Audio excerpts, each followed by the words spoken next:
I just wanted to say I think about this a lot, is like, if my kids get sick from this years from now and they come back, and will they say, what did you do?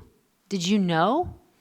I mean, I think about, that's what kind of got me basically changing my whole life direction to work on this issue, was what do we do?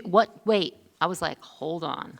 Brain damage? Because there is documented brain damage from exposure. And I worked with kids with brain damage. I knew that, to me, the cancer was like, okay, but not everyone gets cancer. Maybe we can do these things to support, not that I'm saying cancer is okay. What I'm saying is, but the brain damage, if everyone is brain damaged, what do we do? How do we fix that, And so I just think about kids, did you know this? I mean, they're going to ask, did you know? Did anyone mention that there's all this science? It's all right in front of us. It's all here. There's no lack of science. There's just lack of political will.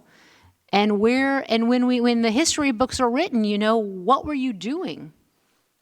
That's how I think of this, actually, issue. And that's what I've been telling our policymakers, too, is we're telling you this information, and now what are you going to do about this? You have this information. So...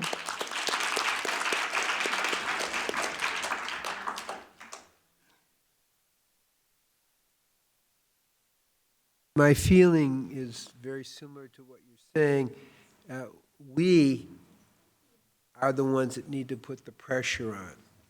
And I'm going to use the word pressure because I think the politicians need that pressure to pay attention. They need, corporations need the pressure from us, as I say, with these liens, which are legal vehicles that don't require a court that you have to convince, that are part of the system.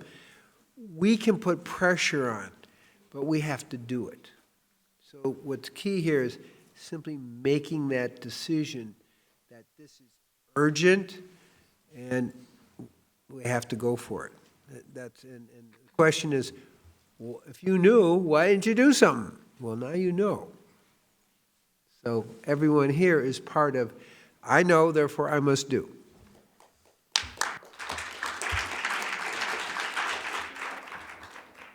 I think you made a justified comparison, but I think a closer comparison is global warming. So as you see, the powers that be who are in bed with governments worldwide are literally having a handful of complete prostitute research scientists give people a suspicion that global warming may be fabricated. I just read a study just this last week, 5 days ago, on this. So that's more a comparison I'd like to relate to. When you don't see something, now if I came at you with a knife, people would say knives are bad, but you don't see what's hitting you. These are invisible waves. And people have a really difficult time believing in what they see, no less what they don't see. That's what we're facing at this point. So if a person came back, let's imagine it's your child that's not born at this point. Maybe he's going to be born in the next 2 or 3 years, and comes back to 2020, an incredibly important year. It's a year of vision. Remember, 2020 is perfect vision. And they said, Christ, in 2020, the one time in history, the other day I was on a show, and Coretta and Martin were friends of mine, and it was 2020. And they said, what about Coretta and Martin? What did they want to do? And I said, harmonize humanity so that everything would be okay. So that's what people are going to ask us. Our child is going to ask, my grandchild. I just saw 2 of my grandchildren. One is 3 weeks old, I just saw today. And they're going to say, Granddad, you were some kind of an authority. How come you didn't get up and yell and scream enough to stop them? Because, by the way, all of my friends have cancer. And when I go to medical conferences and speak, they whisper in my ear because they know who I am. I say, please don't call cancer a catastrophic disease, because today they're trying to water it down that it's a chronic disease. That's how widespread it is.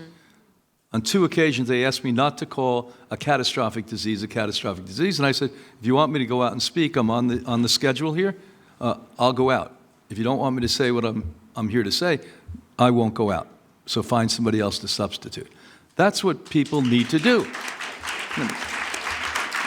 Do you think we're fabricating these things?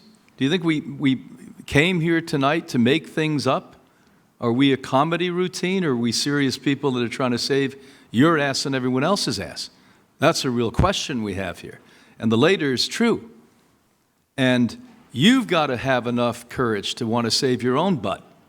And forget your own butt if you're as selfish as that individual that Stephen mentioned a while ago. If you don't care about your children, your grandchildren, your neighbors, your friends, well, you deserve to be zapped by this stuff as far as I'm concerned.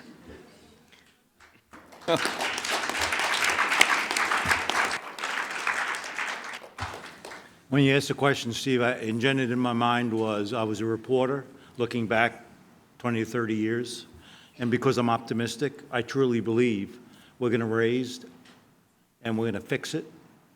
It's going to be in the courts. That's why I was so interested in Italy. That's why I'm so interested in Berkeley. There's actually physical actions happening in the world. It's a start, but if all of us start behind it, moving this groundswell of support with the problems we see with the technology, I hope it looks like the cancer that was caused by cigarette smoking. Look at the history. It's pretty clear. 30 years ago, I smoked cigarettes, right? And I thought it was a good thing. I was a big man, yeah, right? Exactly. A big man on the campus. Marlboro man. And that's how they got us. Do you know that research at that time knew exactly the links between cancer and smoking? And so I'm optimistic that all of us rising to the occasion will bring this to the courts eventually, and it will stop in some form. And by the way, there's so many different technologies that really replaces what they're doing, and they're just not considering it because it's financially driven by motivated service providers.